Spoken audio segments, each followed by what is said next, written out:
Welcome back to the Onchain MAXI, your ultimate guide to navigating the exciting world of cryptocurrency.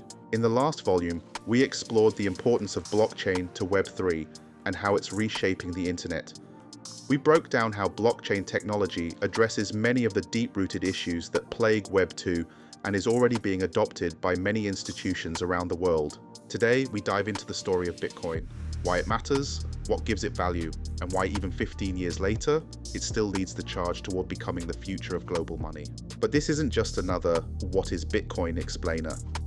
We're uncovering why this protocol terrifies banks, debunking the biggest myths around it, and revealing the role Bitcoin will play in Web3. Let's be honest about Web2 for a second. Right now, Facebook knows your marital status before your parents do. Google sells your search history to advertisers, and banks can freeze your account because you donated to the wrong cause. And fiat currency, the US dollar, our global reserve, it has lost over 96% of its value since 1913. Here's the cold, hard truth. The US dollar is on a downward trend to zero. In fact, every fiat currency in history has either dramatically lost almost all its value or totally collapsed. This isn't a bug unique to the dollar, it's an inherent feature of all fiat currency. Why? Because governments can print money out of thin air, and when supply goes up, value goes down. Your purchasing power drops, and you need more money just to buy the same things: groceries, rent, a home. Over time, this leads to currency debasement. Eventually, the fiat gets replaced, rebranded, or reset, and the cycle starts all over again. And it was from this chaos that Bitcoin was born. In 2008, the global financial system, the very thing people had trusted for decades, collapsed. Big banks were over-leveraged. Mortgage lenders gave out risky loans. Governments bailed out failing institutions while everyday people like us lost our homes, our jobs, and our savings. Trust hit rock bottom. Then out of the shadows of that financial crisis, something revolutionary emerged. On October 31st, 2008, a mysterious figure, or group, named Satoshi Nakamoto published a white paper titled Bitcoin, a peer-to-peer electronic cash system. It proposed a new form of money, one that didn't rely on banks or governments, a digital currency that could be sent directly between people anywhere in the world without asking for permission. At its core was blockchain, a public, decentralized ledger where every transaction is verified by a network, not a central authority. An open network controlled by no one offering trustless transactions, built on code and math, not human promises. No more banks, no corrupt politicians, no middlemen. Just pure decentralized truth. On January 3rd, 2009, the very first block, known as the Genesis block, was mined. Embedded in it was a message. The Chancellor is on the brink of a second bailout for banks. This wasn't just a timestamp, it was a statement, a protest, a declaration of independence from a broken system that wasn't just money, it was a movement. A movement that matters because we all benefit. After all, Bitcoin was created for anyone who has ever watched inflation eat away their savings, lost trust in corrupt financial institutions, or simply wants sovereignty, privacy, and true ownership. What started as an idea shared among cypherpunks on internet forums is now a $2 trillion asset seen as digital gold, a hedge against inflation, and a symbol of financial empowerment. But the real genius of Bitcoin lies deep within its code. Approximately 20 million Bitcoins have been mined so far, leaving around 1 million yet to be introduced into circulation, with the last fractions of a block projected to be mined in the year 2140. Until then, every time 210,000 blocks are mined, or roughly every 4 years, the reward for mining Bitcoin is cut in half. This event is known as the halving. Each halving slows the creation of new Bitcoin, tightening the supply. Historically, this has been a major catalyst for bull runs. You can see the pattern play out on any Bitcoin chart. In 2012, again in 2016, and once more in 2020. Each time prices surged, reaching all-time highs, followed by a brutal correction. A boom and bust cycle dictated by programmed scarcity. But this time, it's different. Over the past few years, a series of bullish milestones have finally played out for Bitcoin. Events that could change everything and set the stage for something much bigger and much better. For a start, in January 2024, we had the approval of spot Bitcoin ETFs. This landmark decision allowed investors to gain direct exposure to Bitcoin through regulated financial products, leading to substantial capital inflows into the cryptocurrency market. BlackRock's IBIT alone attracted over $52 billion in inflows, marking it the best performing ETFs in history. Next is the establishment of a US strategic Bitcoin reserve. In March 2025, President Donald Trump signed an executive order to create a strategic Bitcoin reserve, positioning the US government as a significant holder of Bitcoin. The reserve is intended to hold approximately 200,000 BTC, underscoring Bitcoin's emerging role in national financial strategy. Then Trump's administration initiated steps toward deregulating digital assets, aiming to balance innovation with risk management. The formation of the President's Working Group on Digital Asset Markets reflects this commitment to fostering a more accommodating regulatory environment. Despite all this, there are still people who think Bitcoin is going to zero. It's not entirely surprising, considering its volatility and relentless attempts by some previous administration to discredit it, as well as prominent people from traditional finance, like Warren Buffett, chairman and CEO of Berkshire Hathaway, who famously called Bitcoin rat poison squared.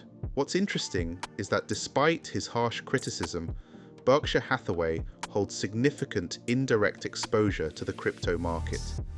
Notably, the company invested $500 million in Nubank, a Brazilian digital bank, in 2021, followed up shortly after by an additional $250 million.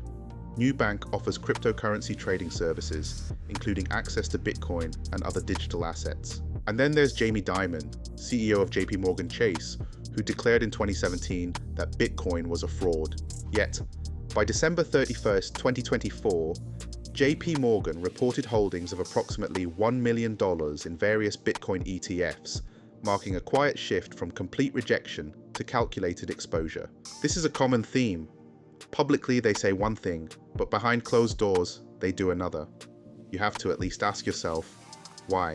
Why do some of the most powerful figures in finance publicly dismiss Bitcoin, calling it a scam, a bubble, or rat poison, while their institutions quietly gain exposure through investments, ETFs, or partnerships? Are they trying to protect the legacy system they've built their empires on, or are they simply buying time while they position themselves for the inevitable shift? Either way, the message is clear. Watch what they do, not what they say. The truth is, the future of Bitcoin remains uncertain, but it's that very unpredictability that fuels the myths and misconceptions surrounding it, misunderstandings that often cloud its true potential. So let's cut through the noise and break down some of the most common ones. Myth 1. Bitcoin has no value. A classic. Bitcoin is just magic internet money with no intrinsic value. As McLuhan said, the medium is the message. And in a digital world, value itself is being redefined by the medium: code, consensus, and computation. The truth is, Bitcoin's value doesn't lie in something you can touch. It lies in the principles it protects. If you've watched our first series, these will sound familiar: transparency, immutability, and decentralization. It's a secure, trustless network with no middlemen, giving you the power to self-custody. You own your money, not your bank, not some corporation, and definitely not a politician. You. And these aren't just tech buzzwords. They're foundational principles for a digital future that's no longer optional. We're at a crossroads. Either we hand over control of our digital lives, or we take it back. If those things, ownership, privacy, transparency, incorruptibility, don't hold any value for you in a world that's going fully digital, then yeah, maybe Bitcoin isn't for you. But for those who do care, who want freedom, sovereignty, and financial systems that aren't built on human trust, but on math, Bitcoin isn't just valuable, it's absolutely necessary, because we believe the alternative is scary. Myth 2. Bitcoin is controlled by big miners. Okay, let's talk about the infamous 51% attack, something critics love to bring up when questioning Bitcoin's security. In theory, if someone controlled more than half of Bitcoin's mining power, they could manipulate the network. And yes, mining pools like Foundry USA and Antpool China have a significant share of the network. But here's the truth. First off, it would be insanely expensive. We're talking billions of dollars in hardware and energy just to try and pull it off. And even if someone did attempt it, it would be spotted instantly. The network would detect unusual activity right away, and the community would react fast, probably with protocol-level countermeasures. Then there's the self-destructive part, because pulling off a 51% attack would completely destroy trust in Bitcoin and crash its price. So they tank their own multi-billion-dollar investment along with it. Not exactly a win. The reality is mining pools have zero reason to collude. They're competitors. They make a lot of money by securing the network, not trying to destroy it. And even if somehow they did succeed, all it would do is open the door for an even stronger version of Bitcoin to be created, one that wasn't needed before. So yeah, technically a 51% attack is possible, but realistically, it's a non-starter. Bitcoin's rising hash rate is its armor. It's not perfect, but the cost makes it practically impossible. And finally, myth 3. Bitcoin is too slow to be global money. Critics love to point at Bitcoin's 10-minute block times, or its 7 transactions per second cap, and say, this will never scale. Compared to Visa or PayPal, Bitcoin seems slow, outdated, too clunky for the modern world. But here's what they don't understand. Bitcoin wasn't built to be fast. It was built to be secure, decentralized, and incorruptible. It's not meant to be a tap-to-pay app used to buy groceries. It's the settlement layer of Web3, the foundation, the final word in digital value. And like any solid foundation, you don't make it faster by breaking it. You build on top of it. That's where scaling solutions come in, like wrapped Bitcoin or WBTC. A popular approach is wrapping BTC on faster chains like Ethereum, Cardano, or Solana. You get speed and programmability, but it comes with serious trade-offs. WBTC is custodial. It's issued by centralized entities. That means you're trusting a middleman to hold the real Bitcoin. Is it fast? Yes. Is it trustless? Not even close. Then there's the Lightning Network. The Lightning Network is Bitcoin native and enables super fast, low-fee payments. It's great for certain use cases, especially micropayments. But it too has some fundamental flaws. It requires users to open payment channels, manage liquidity, and often rely on intermediaries for routing. It's complex and lacks full programmability. It's fast, but it's not built for seamless on-chain apps. An honorable mention goes to the Cardano Bitcoin Bridge, an impressive leap toward true decentralized interoperability, earning a strong second place. That said, it's worth noting the critical flaw shared by many bridges. They're often the weakest link in blockchain security, with the majority of major hacks in crypto history targeting cross-chain bridges. Lastly, we have Chainkey Bitcoin on the internet computer. CKBTC changes the game. It brings real Bitcoin, not wrapped, not bridged, directly onto the internet computer. No custodians, no off-chain trust assumptions. It's governed 100% by smart contracts. And because ICP has compute and storage built directly on-chain, developers can create fully on-chain experiences, DeFi, social, gaming, whatever, all at web speed and near zero cost. CKBTC stays true to Bitcoin's core principles: immutability, transparency, decentralization, and security. It's not just faster Bitcoin, it's better, usable, programmable, and most importantly, still pure. After exploring countless Bitcoin scaling solutions, ICP's Chain Fusion, used to create CKBTC, stands out as a clear winner, unlocking trust at scale in real time and without compromise. So no, Bitcoin isn't too slow. It has just been waiting for the right rails. Those rails are here, fast, secure, and open to the world. Finally ready to become what it was always meant to be: the decentralized money of the connected world. Bitcoin has withstood more than a decade of relentless challenges: cyber attacks, media hit pieces, regulatory crackdowns, contentious forks, institutional skepticism, coordinated FUD campaigns, and even outright bans. And yet, every time it hasn't just survived, it's come back stronger, more secure, and more widely adopted. Today, corporations are adding Bitcoin to their balance sheets, signaling growing institutional confidence. Financial giants like BlackRock and Fidelity are allocating capital to Bitcoin through spot ETFs and other investment vehicles.